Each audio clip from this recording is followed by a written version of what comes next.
Yo, what's up again mga kakusot, mga karpintero at mga karpintera, and you're now watching here again our channel Karpintero Pinoy TV by Jesus Woodwork. So ayun guys, for today's vlog, babalik tayo dyan sa Prisma Residence at ito ang ating project number 3. So ito guys, yung gagawin natin dito is maglalagay lang tayo ng mga wall accent, TV rack, CR cabinet, and kitchen extension, and also kitchen backsplash.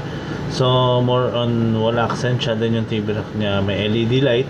So ayun guys, excited na ba kayo? At panoorin na natin itong sabay-sabay. At painintay nyo guys, samahan nyo ako. Let's go!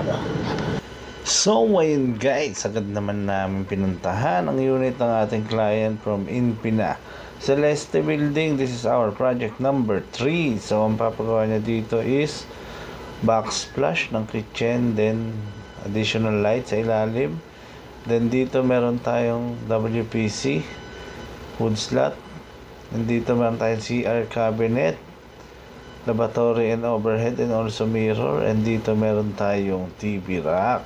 So ayun nga guys, at dito may pinahabol siya na cladding para dun sa aircon, para sa pipeline to cover at hindi maging exposed. So ayun guys, yung gagawin natin, let's go! So ayun guys, nag-proceed na tayo sa design ng ating client dyan sa Prisma.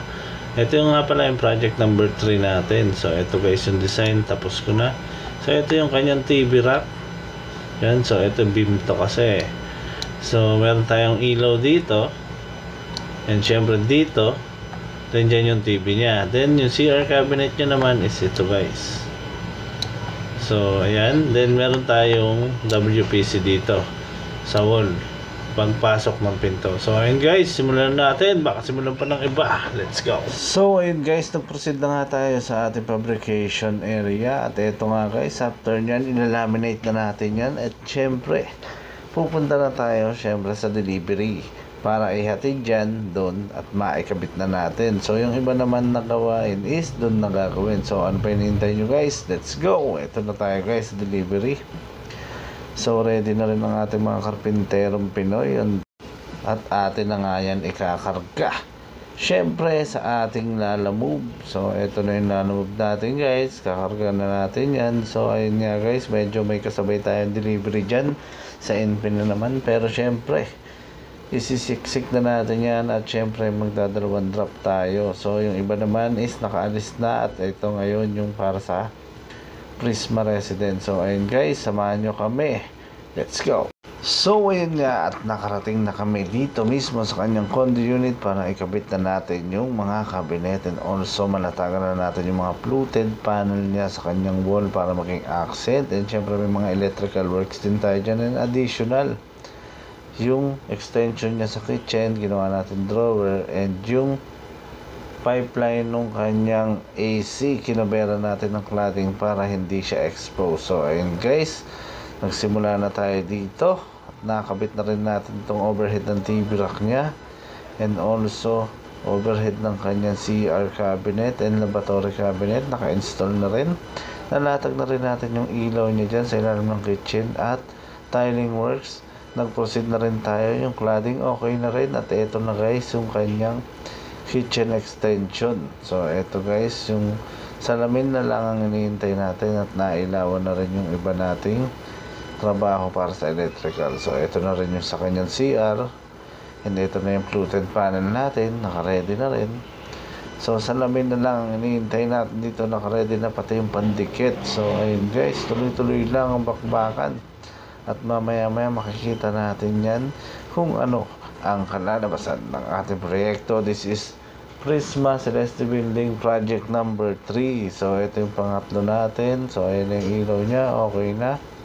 Testing tayo ng door, okay na rin, smooth na smooth.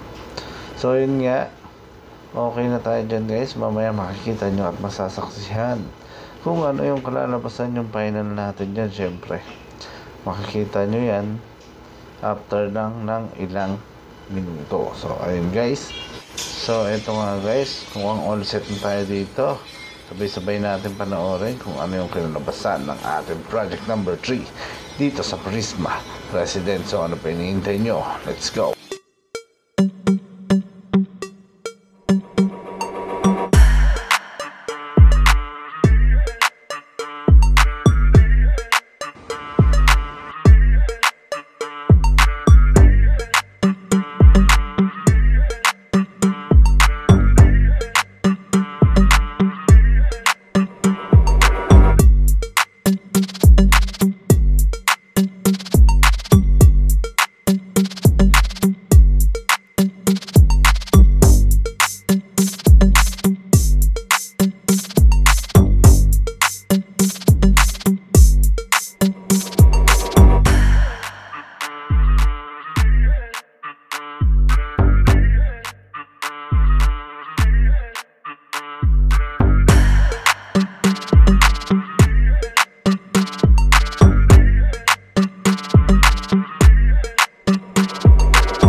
nakita nyo naman kung ano ang naging outcome ng ating project dyan sa Prisma Residence.